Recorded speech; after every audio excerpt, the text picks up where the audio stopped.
Latest videos के लिए subscribe कीजिए बाल संस्कार केंद्र चैनल और बेल आइकन प्रेस कीजिए।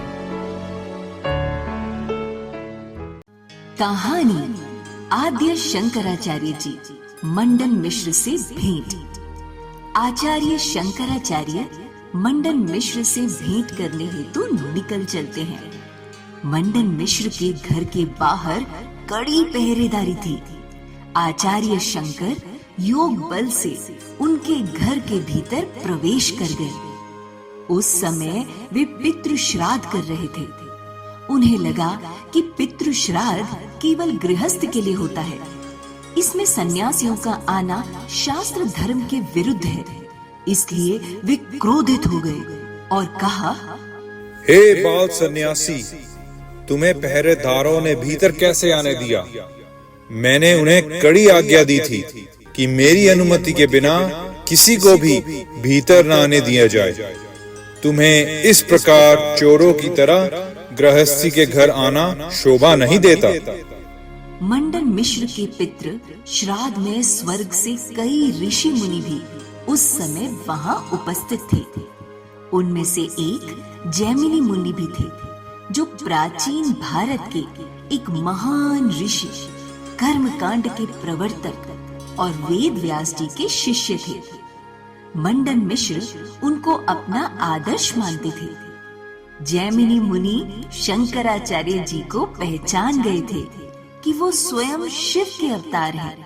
उन्होंने मंडन मिश्र से कहा, तुम्हें घर आए सन्यासी का इस प्रकार अपमान करना नहीं चाहिए। यह शास्त्र धर्म के विरुद्ध है। तुम्हें उनका उचित सत्कार करके इनकी इच्छा पूरी करनी चाहिए। तब उनको अपनी गलती का एहसास हुआ और प्रार्थना पूर्वक बोले, हे बाल सन्यासी, मैं आपकी क्या सेवा करूं? जिस प्रकार भी आप प्रसन्न हो कहिए। शंकराचार्य जी मन ही मन विचार करने लगे। जिसको अपने ज्ञान का इतना अहंकार है, वो किसी का शिष्य बनना क्यों स्वीकार करेगा? इसलिए इसका एक ही उपाय है कि इनका अहंकार नष्ट किया जाए। इनको शास्त्रार्थ में हराने के बाद ही शिष्य बनाना संभव होगा। हे भूदेव, मैं आपसे शास्त्रार्थ करना चाहता हूँ। आप मुझे यही भिक्षा दीजिए। ठीक है, बहुत दिनों से मैंने भी किसी ज्ञानी के साथ शास्त्रार्थ नहीं किया है।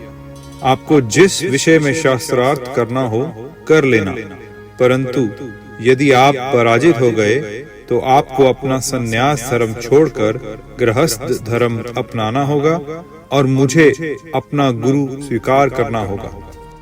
मुझे स्वीकार है, परंतु यदि आप पराजित हो गए तो आपको अपना गृहस्थ धर्म छोड़कर सन्यास की दीक्षा ग्रहण करनी होगी और मुझे अपना गुरु बनाना होगा।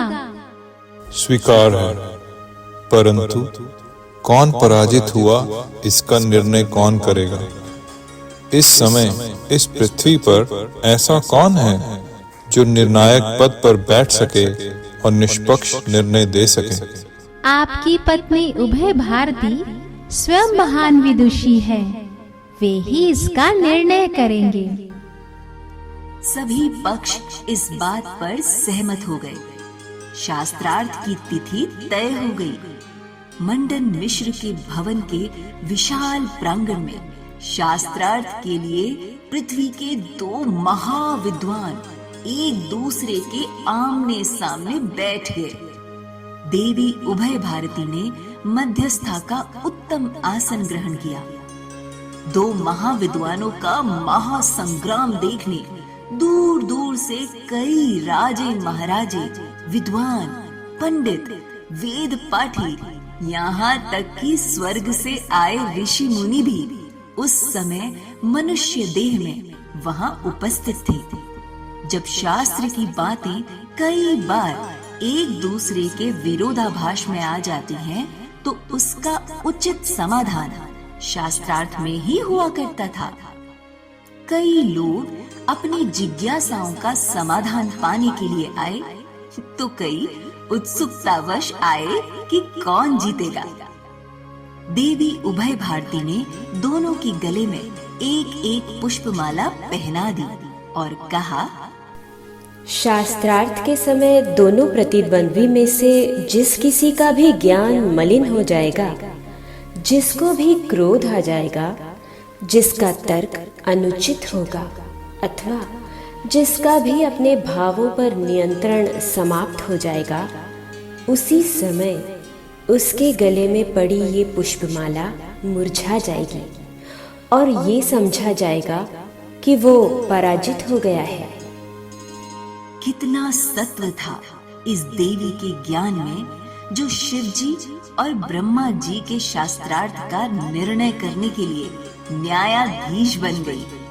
दोनों का किस प्रकार शास्त्रार्थ हुआ और अंत में कौन और कैसे पराजित हुआ, जानेंगे अगले सत्र में। बोलो सद्गुरुदेव भगवान की जय।